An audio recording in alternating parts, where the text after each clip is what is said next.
Today, we have a very special guest. She is a sacred sex coach.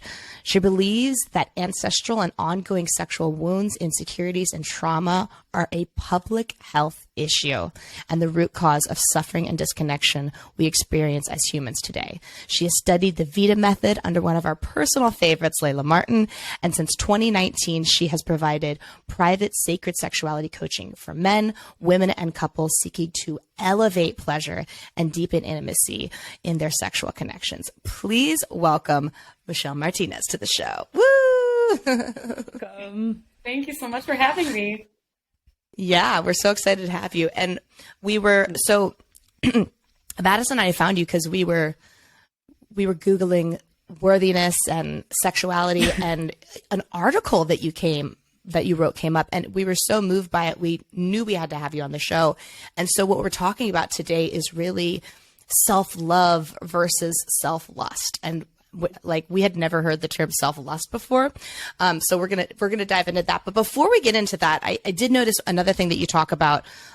We've talked about the patriarchy a lot on this show as well, like patriarchal world culture. And you put it in a phrase that I'd never heard before, which is patriarchal sex culture. So what exactly is patriarchal sex culture, and how is that impacting us inside of this conversation? Yeah, great question. So the way I conceptualize it, patriarchal sex culture is the sex culture that has been allowed to thrive without any sense of the divine feminine in our day to day, right? And what that has done to us is made the male experience of sex the default standard of what sexuality and sex is, right? So everything is catered to the male gaze. Like when men want sex, we're all supposed to be like, well, something's wrong with the woman if she's not on his timeline for sex, right?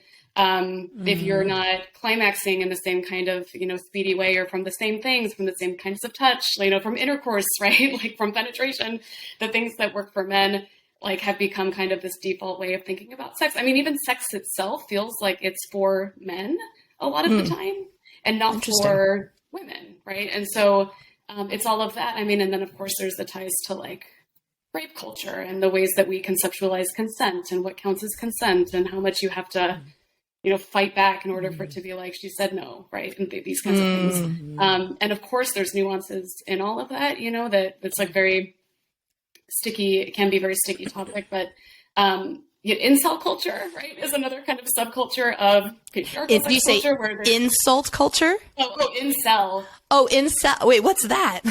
Yeah, what's that? I heard insult also. I heard insult culture. I was like, oh, what's that? No, sorry. Oh, this is great. Okay, so incel is shorthand for involuntary celibate.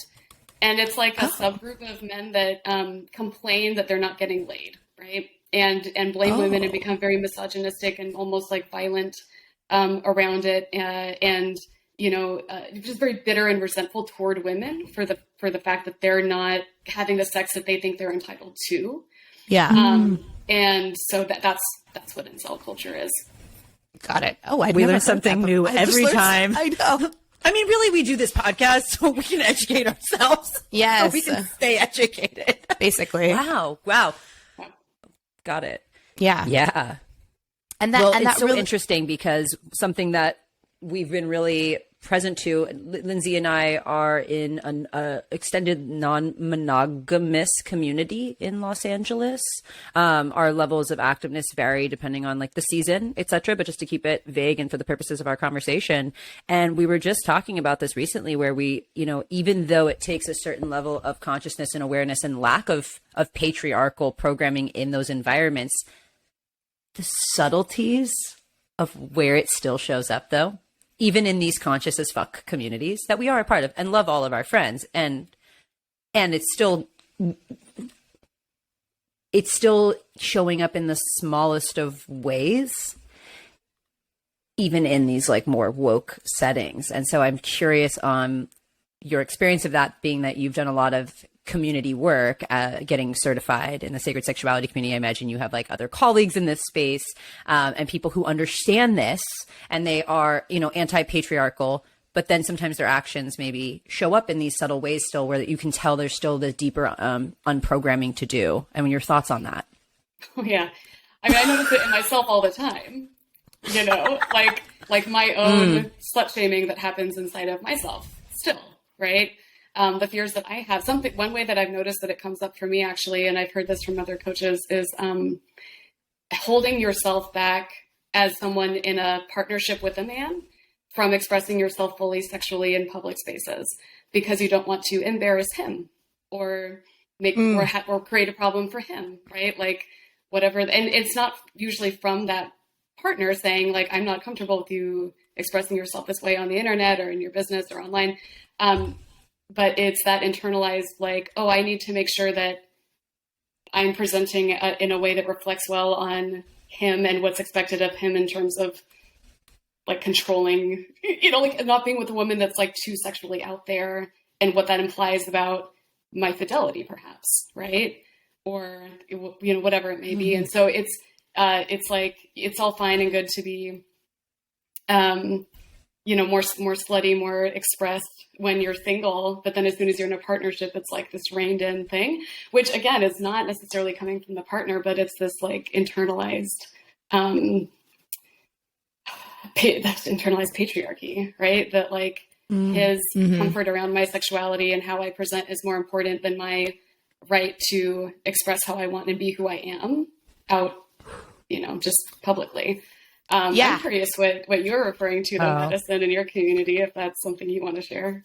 Well, I had an experience just this past weekend, and that this conversation is opening up for me. Like, and I would say I'm an emotional person, right? And the way that I was raised is you deal with things immediately. Like you just deal with it, you handle it, and it's done. And I had an experience where I was in a party situation and I got upset about something.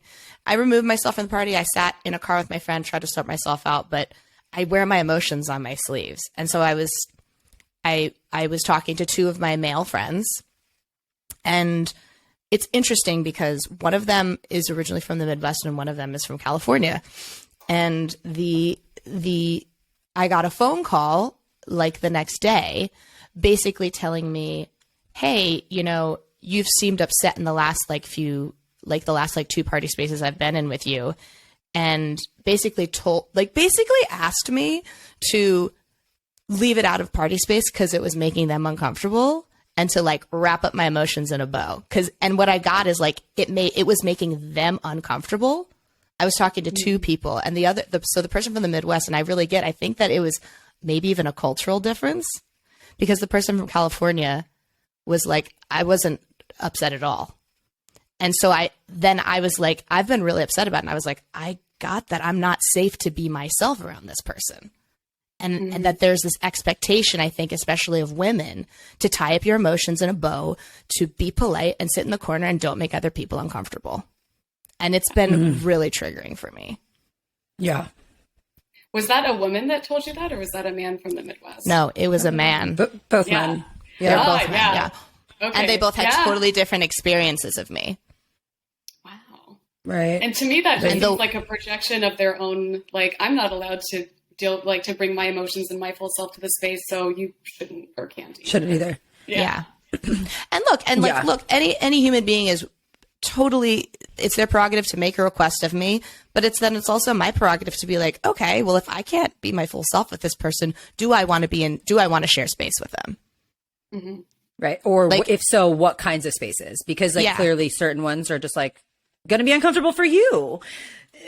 Now, obviously. I know I was like, when you were like, I have a recent experience, I wasn't sure if you were going to bring up the jacuzzi situation from a couple of weeks ago, but then you were like, this weekend, I'm like, no, this is such a good example of one. And I think, you know, that was such a good example to bring into the space, Lindsay, because that what I was going to speak to was in the more energetics. Like I find, there's a certain way to be. I think that's what you were touching on, Michelle, right? To have men, in this context of this conversation, feel comfortable, right? And so just dovetails perfectly with like what you're saying, Lindsay. This is where I oftentimes experience like patriarchal stuff. My husband's super woke, super conscious man. And yeah, the other day, this is how it just showed up for me recently. I have like 3 or 4 people I'm dating, people on rotation. And this is the first time in my life I'm dating. I'm 28. I met my husband when I was 20. I'd never dated really ever. And so I came out as non-monogamous. My husband and I opened our marriage 4 years in. And, but it's taken a few years to get to this level of dating. This is the first time in my life that I am dating and I feel like a single woman, and it's really fun. And I told my husband, I was like, oh, so like, I'm going to New York. This is a couple weeks ago. I'm going to New York and there's someone we've interviewed on the show. There's an opportunity for me to go on a date with this person. And I really want to follow that. And my husband's response, he was like, another one? And I was like, what do you mean another one? Like, first of all, that feels a little slut shamey. Like another one. So we talked about that. We talked through that. And I was like, and just to create a little background, my husband is a girlfriend that he's deeply, deeply loves, and she's amazing. So he has one deep lover, and I seem to have like all these lovers. So we had a really beautiful conversation. I did say I want to talk about this because it feels a little slut shamey, feels a little patriarchal to be like, you're counting how many people I'm with? Like, what the fuck is that? So we talked about it, and I was like, look, like ultimately the utmost triggering thing for me is the fact that you only want to be with one woman, right? Biologically, I would much rather you be dating 5 women personally, but you're doing the thing that's really triggering for my biology, which is having one super serious relationship. So, and I was like, and I get from the male's perspective, I'm doing the thing that's triggering you the most. Like, you'd rather I just have one boyfriend, but instead I have like several people. And I think that reality and just naming that made some of the stickiness, the patriarchal stickiness and that was wanting to come into the equation sort of just dissipate and dismantle. And we were able to choose for ourselves. But I think a lot of it is recognizing like, oh, this is old fucking programming, and noticing where it shows up in our language. That is the biggest indicator of like where we're at and where we're coming from. Are we coming from a patriarchal mindset, or are we coming from this pleasure paradigm? And so, yeah, that's what I wanted to speak to, is just like the slightest things that are actually this huge. There's just so much information underneath this one rock. Well, and just what I'm getting from all of our shares is like, there's still this very real expectation of how women should be. Yeah, like I should have maybe only 2 or 3, like not 5. Yeah. No, that's right. Or people identifying as female. This is a very cis conversation right now. I recognize that. But that's, I'm a woman, so that's my personal experience. And so, let's get back to your article a little bit. So your article is called Sexual Worthiness: How Self-Love and Self-Lust Work Together to Free You. And you actually touch on like poor body image was really your personal experience that you're writing about in this article. Can you kind of create for us the difference? What is the difference between self-love and self-lust? Yeah. So self-love without self-lust is kind of like friend zoning your own self. It's like to me, it's like, oh, I can understand why someone would want to be my friend, why they love me as, a sister, a family member, whatever. But I'm not fuckable, like I'm not sexy, I'm not attractive, I'm not whatever. Whereas, lust without love is, can so easily, morph into objectification or just mutual use or something along those lines. Right. And I think most people want the both and. They want to feel very deeply loved by somebody, and they also want to feel lusted after. They want to feel that like hot level of objectification, if we want to use that word. Right? Yeah. I know what you mean. Yeah. So that's kind of that's the distinction that I draw there. Like when I haven't had a whole lot of struggle loving who I am. I don't know. It's just like, just feel like I'm a decent person, you know, have certain talents, intelligence, whatever. And so I found like that value, and I'm like, I get that I am lovable.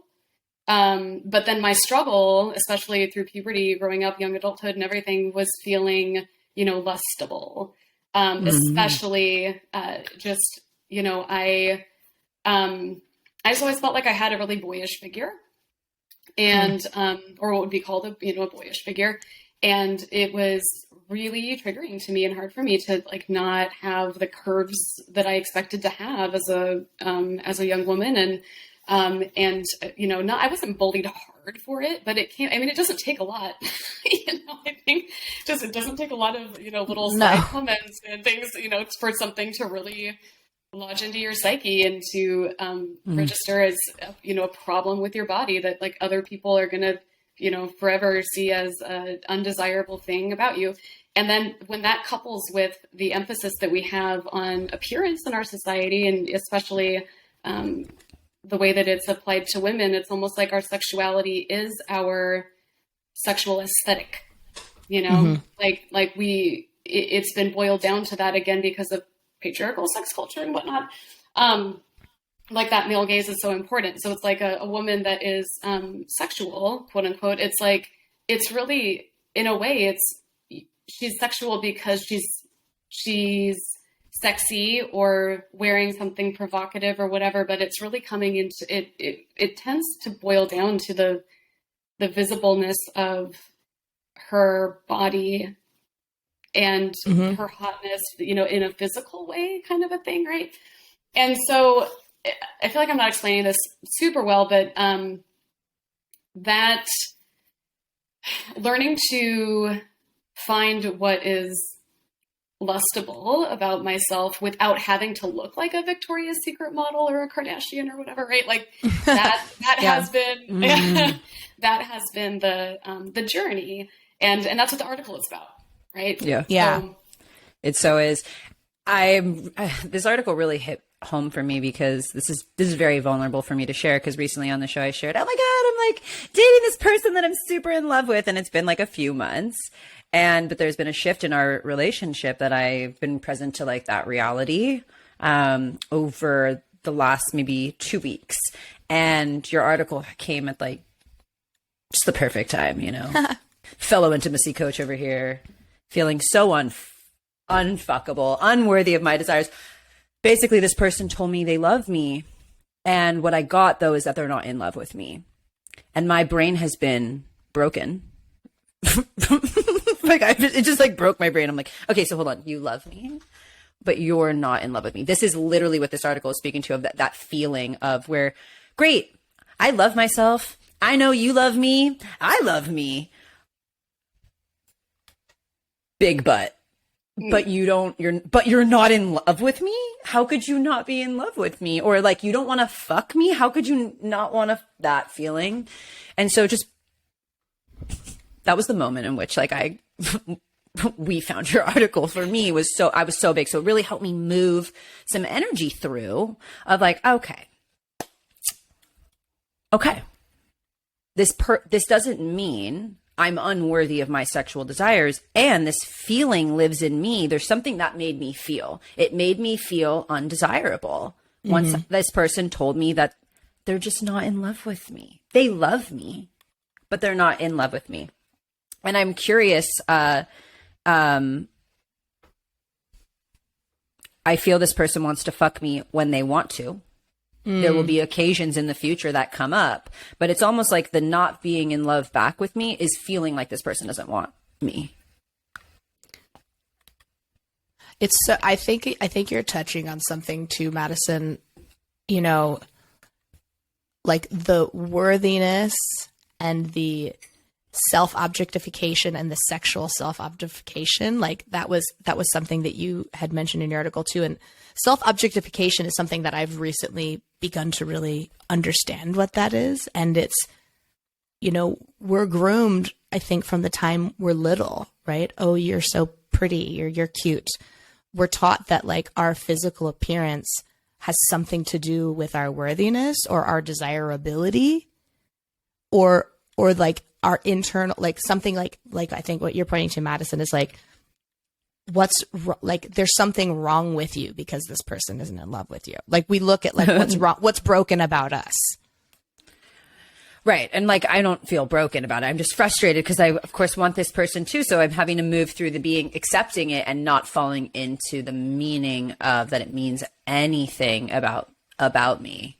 You know, your article came at such a beautiful time of like that reminder of like, I know that. And so for also, as I mentioned, this is the first time I'm dating in my entire life, like really dating. Like I feel like I'm in the category of dating. And I've never had, this is the first time I've ever been in love with someone and they haven't been in love with me back. I've actually never had this experience. Yeah. It's not a and fun it's so experience. My husband is like, I understand what you're experiencing. Like this has happened to me so many times. Like this is something people go through when they're dating. And I'm kind of like, you know, a little bit, I feel a little naive and like, what is this? And also a little bratty and like that I've definitely felt entitled to getting what I want in connections with people. Like I'm not used to not getting it exactly the way that I want it when I. Yeah. So Michelle, Michelle's laughing at me and I'm kind of into it. Like, what do you see? Tell me. Just like, because I mean, you're obviously very attractive and smart and all these things, right? And I'm like, yeah, this is making sense to me that this is like the first time you're experiencing this. And, and I just think it's like, oh, wow, like this is, I don't know. I just want to kind of track your dating journey. But something I was just thinking is like, also what happens when we are brought up with this idea that like our looks matter, or that there's this, or they matter the most. And also if you're funny on top of that, if you're smart on top of that, if you have a great career on top of that, like you're the ideal woman and literally every man should be into you. Right? Like it can kind of create this like expectation, especially when we have the narrative that like men just want to, like it's easy to get a man interested in you and want to be with you in certain ways, right? It's a really strange thing that we have to try so hard for it, and yet theoretically it's so easy, right? Right. But I'm not saying like, oh, you went into the situation like entitled to love or something, but a little bit though. But she's kind of saying that. It's okay. I can say it, and then you can just be like, yeah, that's what's happening. Yeah, I was like, I'm ready for it. Let's go. Here we go. Okay, I'm in love with you. You're not ready? You know, okay. Yeah, I don't blame you for expecting it, is all I'm saying, really. You know, like, it's, especially if it's not happened before to the contrary, right. You know, and it's like, I check all the, like, I've had that experience before, right, where someone didn't want me, and I'm like, but I check all the boxes. Like, what else are you looking for? Right. I've done the thing. And I think it's because we forget that there's just, like, inexplicable chemistry factor that you will never have control over, you know, that like some people are just, even when you feel chemistry on your end, and this is the thing that boggles my mind the most, right? When you feel intense chemistry on your end and they don't feel the same thing, it's like, how is that even possible? Yeah. That's what, yeah, how is that possible? Isn't it biology? God damn it. I thought, yeah. I'm feeling it. You're not feeling it? What do you mean you're not feeling it? I don't, you are, you're feeling it. Yeah. Yeah. Yeah, you're in denial. It's fine. So just for anyone who's listening, can you actually sort of define, I know we sort of briefly mentioned it, like sexual and self-objectification. Can you speak a little to like what exactly that is and how we can start to break that cycle for ourselves? Yes. So when you objectify yourself, you're basically looking at your value through the eyes of someone else. And you're reducing your humanity to something small. So, for example, the way that most people experience this when we talk about being objectified, right? Like it can actually go in a few different directions, but a lot of people experience it as like their physical body, right? So when I'm objectifying myself, I'm looking at myself in the mirror. I'm reducing my whole value as a woman, as a person, as a partner, as a soul, you know. To like how well does my figure right now today, you know, match up to what I think it should look like in order to be attractive and valuable to someone else. And we can we can objectify ourselves in this way, which we do often. We can also objectify other people with like, you know, money or whatever. Like it can be, you know, whatever it is that you tend to care about the most. I think we tend to project that and objectify other people based on the thing. But yeah, the body thing is what we're really talking about right now, right? Like the body image. So that's how I would describe it, as like, it's just really reducing the way that you evaluate your entire personhood to the shape and perceived, you know, hotness of your body. Right. Well, and I think it's also like a deeper conversation, like a culture, like even like, you know, Madison and I were talking and she's like, I can't relate to that. Like, I love my body. I'm like, the fact that you even have to say that is like how deep this runs in our society. I was about to say that. Yeah. Like I was actually kind of racking my brain. I was like, I don't know if I'd be able to handle not being someone who, you know, didn't like my body. And then we had this whole kind of conversation before you came on, priming ourselves for this. And I was like, oh my God, like that. I was sort of having this like, all right, well, I'm grateful that I am attractive because I'm like already like, this is hard as fuck. So just telling on myself a little bit in this conversation, like, yeah, the fact that I'm even like, well, I really like my body. The fact that it's part of the conversation, it's not the negative side of it, but it's the duality of it from the positive side. So the fact that I'm even considering it in the equation. And what's so interesting is the reflection I always get back from my husband, is all that I care about is your way of being. Like when you're being the embodiment of someone who loves himself and exuding that kindness and gratitude and like love and play, like I want to fuck that. Like I want to fuck your aura, you know? And it always like blows my mind. Cause it's like, it literally doesn't matter what I look like. Doesn't matter if my hair's done or not, or if there's like a cute lingerie on me or not. Like it's all energy. When in relationship to my husband, I understand that not everyone is like that, but for anyone who can relate, like we're attracted to, like, what are we really attracted to? And inside of that, you know, when doing self practices, like I was sharing like, oh, well, I like my body, right? What's a different thought that's actually more supportive to the self-love, self-lust conversation, or really the sexual worthiness conversation?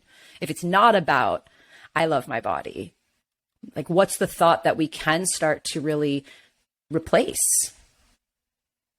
Well, it's, I am more than a body, you know, right? And I think also what I'm recognizing in this conversation is I like my body too, right? But I don't represent what a lot of people consider on trend right now for a body. So that's in a lot of ways even more frustrating. It's like when I look in the mirror, I like what I like and I like what I see, but then I'm up against this patriarchal view and what other people are thinking about me. And that's the frustrating part, I think.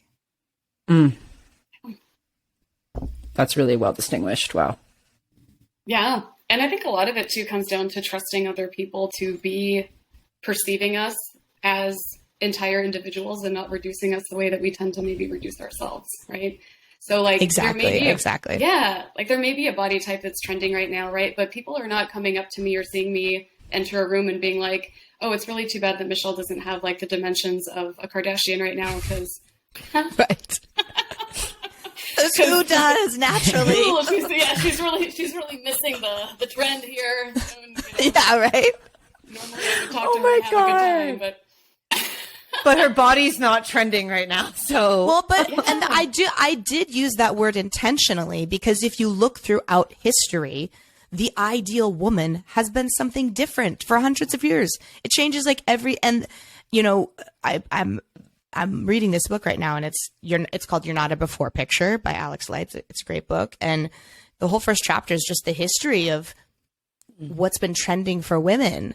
And what really was interesting to me is she talked about first it was, if you were actually a little bit overweight, it was beautiful because it meant that you were noble and you could afford food and all this stuff. And then, you know, when you get into the 1920s, there was this oppression of women's bodies in a sense, and it was the way for them to keep us distracted and quiet because we were starting to fight for our rights to vote, to do that. So by distracting us and keep changing what is trendy, it keeps us quiet and it keeps us distracted. And underfed and easily fatigued. controlled. Yeah. And underfed, tired, and fatigued. Yeah. Oof, this is like getting like conspiracy, and it's turning me on. I love me a good conspiracy.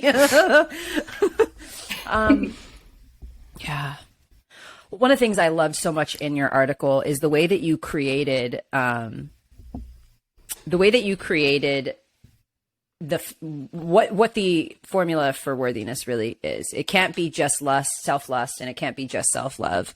That the way that these two things really work together to create this foundation for this embodiment of sexual worthiness. And there was this quote that like Lindsay, this was like when we were reading the article, Lindsay was like, oh my God, stop wherever you're reading, like this quote. And this quote is the quote that all bodies are built for sex. Lindsay and I are on this meeting and she's like, I'm going to repeat it.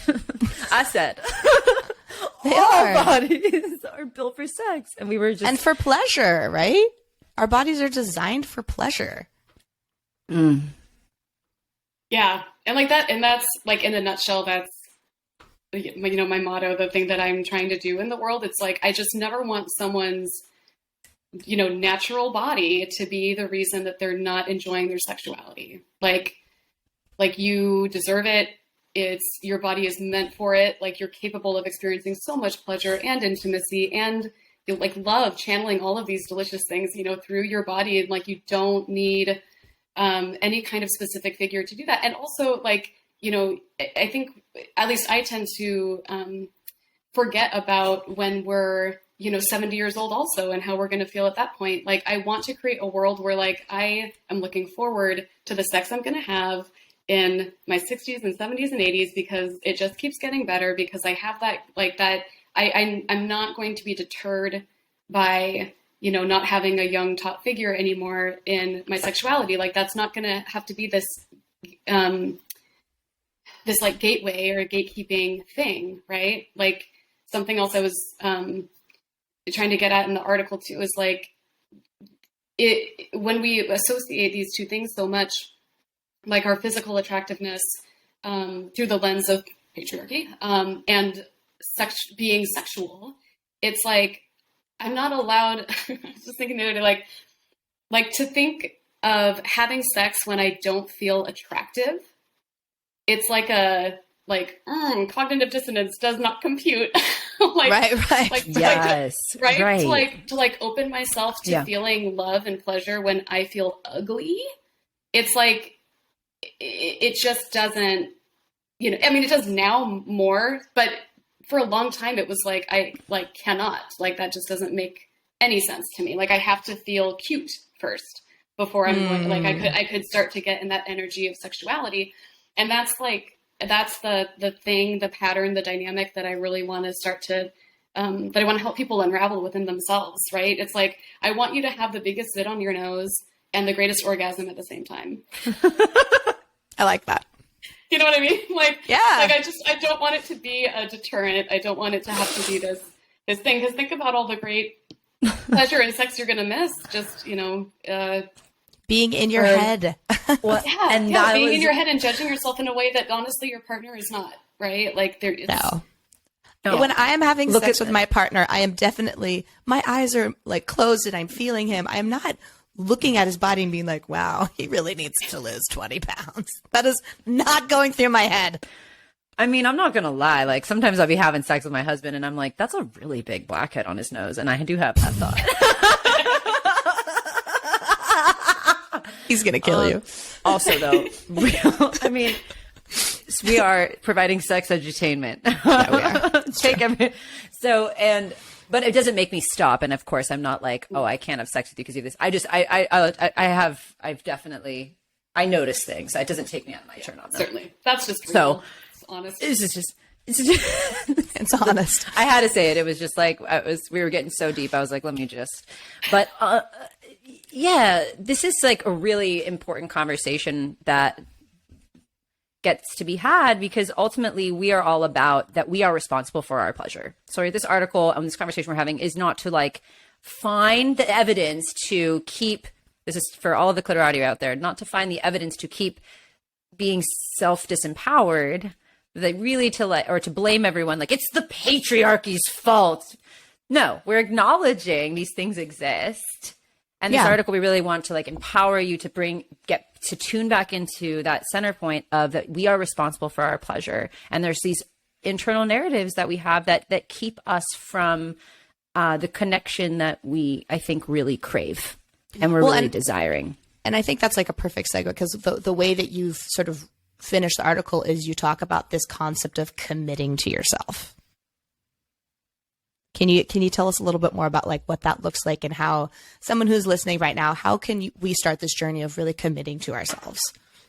Yeah.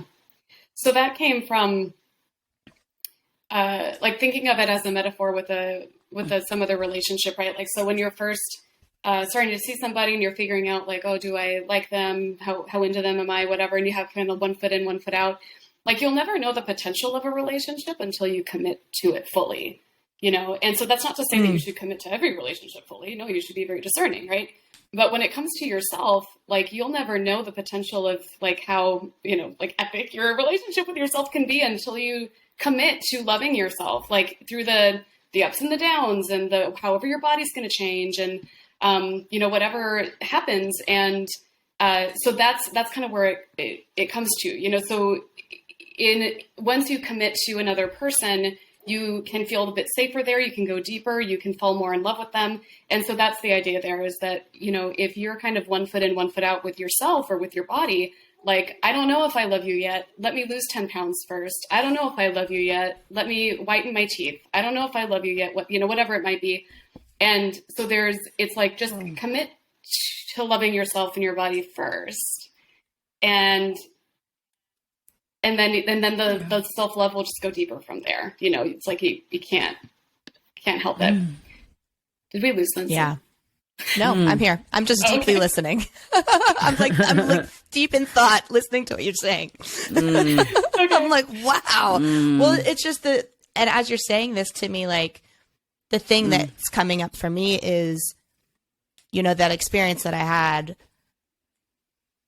you know, I could be very entitled about their request, but I think what's underneath of it is like this forgiveness and knowing that I am perfect the way that I am, and they had their experience and I had mine, and looking at if there's actions to take that would have me be more in sync with myself.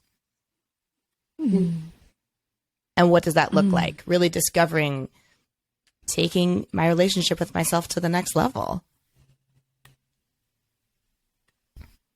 Yeah, it's definitely something to think about, you know. I don't have a great answer to that. I don't know if it was rhetorical, but no, I'm just, these are the deep thoughts I was having. Yeah.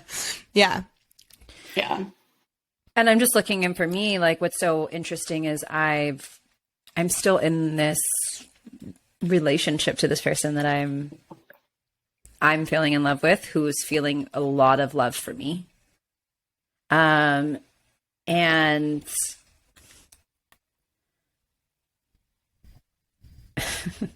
really just being with like, great, like how do I actually move forward within myself?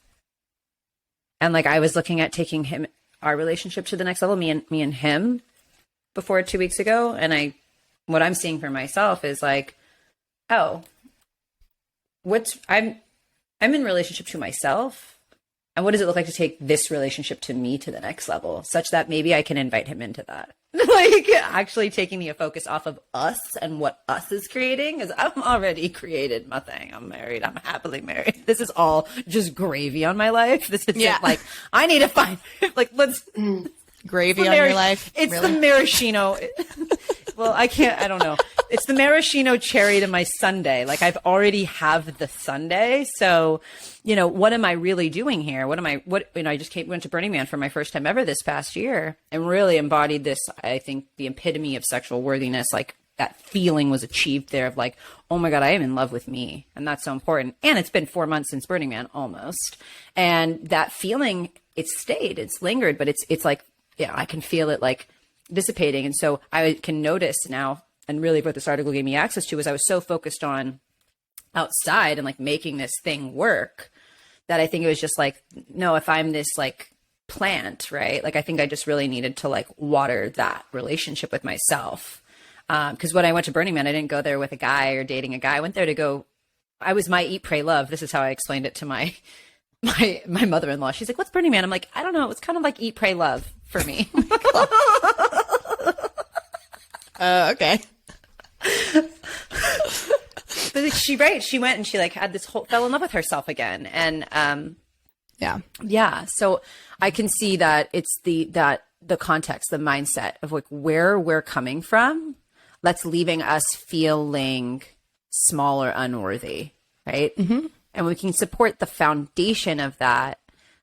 We can really lead with more power and worthiness in our beingness. And it sounds like really the courage to commit to ourselves more deeply, and practices. And so inside of sacred sexuality, and the work that you do with people, what are some of personal practices, that people can do, like quick tools, inside of this sacred sexuality conversation, and for ourselves, not necessarily with someone, but like with ourselves? What are some things you really do when you're like, ooh, I'm not feeling totally worthy today, or you notice like, oh shit, I'm questioning how my butt looks in these jeans? Like, what's something practical that you do that's somatic in that moment to recenter yourself? You know, one of my favorites of all time is, I call it emotion as sensation.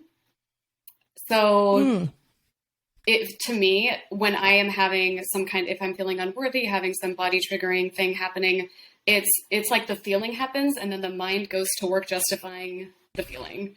So it's like I have this kind of gut sink, like, oh, I'm not worthy. And then my brain's like, okay, yeah, here's a bunch of reasons why, right? And it just kind of goes on the spiral, and it just makes the feeling worse. But the best way to get out of the head spiral and the beliefs and the thoughts that are the narratives that are making it all worse, and drop back into your body, is to focus on the sensation of the feeling inside of yourself. So, so for example, it's like, oh yeah, it's heavy in my heart, felt a little, like kind of sinking gut feeling. And then just kind of being with that for a minute, breathing a bit, right, in and out, and just acknowledging like, okay, this is just a sensation. It's an experience I'm having. It's not capital T truth, right? It's the feeling that's passing through me, and that's it, right? Like, and then you don't have to be on that train of the thoughts that are going to take you to some sad bummer place, and you can just be with your body again and realize like, okay, like really, this is what it is. It's this feeling, the sensation that I'm having. And then, yeah. And if that doesn't work, another like mindset thing that I like to do is, compare someone else in my life that I love to whatever standard I was just holding myself to. Cause then that like breaks it up again really fast too. Right. Like, oh, would I say that my sister should look like whatever person I was comparing myself to, or that they blah, blah, blah, blah. Right. And it's like, no, all right, I'm not so special, we can both, but neither of us has to be held to that. And it's just like swapping yourself out for someone else that you love just helps you like humanize yourself again. Yeah. Those would be the two things, I think. Oh, that's amazing. Oh, I love this conversation. I feel like we could talk to you for 4 more years about this. But this is really fantastic. And like I said, I felt like we were guided to you through this article, and this conversation has been amazing. And can you tell our listeners the best way to follow you, keep in touch with you, the opportunities to work with you, what that looks like? Yeah, so I'm most active on Instagram. I'm also, I have like a little baby account on TikTok that I just started, but that's not really where to That's like us too. I think we have like one post on TikTok. We have my handle on Instagram is the Michelle Martinez. And then my website is michelle-martinez.net. So that's where you can learn about my services and programs, and the app that I have as well. But for, social media stuff, Instagram would be the best spot. Okay. Fantastic. Oh, thank you so much. Amazing. I learned things today. I really, I think we were sharing this with you before the episode, just your willingness to be so vulnerable in this conversation is what invites this conversation to perpetuate in such a positive way, right? Like, I think the more of us that can be really authentic about these things and normalize these conversations. I know someone listening right now had an aha moment today and was like, oh, okay, I don't have to do that to myself anymore. And just thank you for all the work that you're doing and for being willing to put your story out there in such a vulnerable way. And it's been just an incredible conversation with you today. Thank you so much. And for every clitorati that's like, oh my gosh, I want to go deeper with Michelle. Why is this episode over already? Go do yourself a solid and read this article by Michelle Martinez. I mean, and hear about her personal journey where she had the breakthrough. She talks about where she had the transformation, where it like ended for her. And now she's really empowered in this conversation. We'll have the link to that in our show notes. Yep. And yeah, Michelle, it's been really, I feel like I thoroughly fangirled out. There'll be a little bit more fangirling to happen when you hop off and it's just me and Lindsay, but thank you so much for hearing the call and being so willing to hop on with us after 4 days of meeting us online. Yeah, basically. That was so much fun and such an honor. So thank you again. Thank you so much for having me on. Yeah, amazing. All right. Well, thank you, Michelle, and thank you, Clitorati. And with that, we're going to see you next Tuesday. Bye-bye. Bye-bye.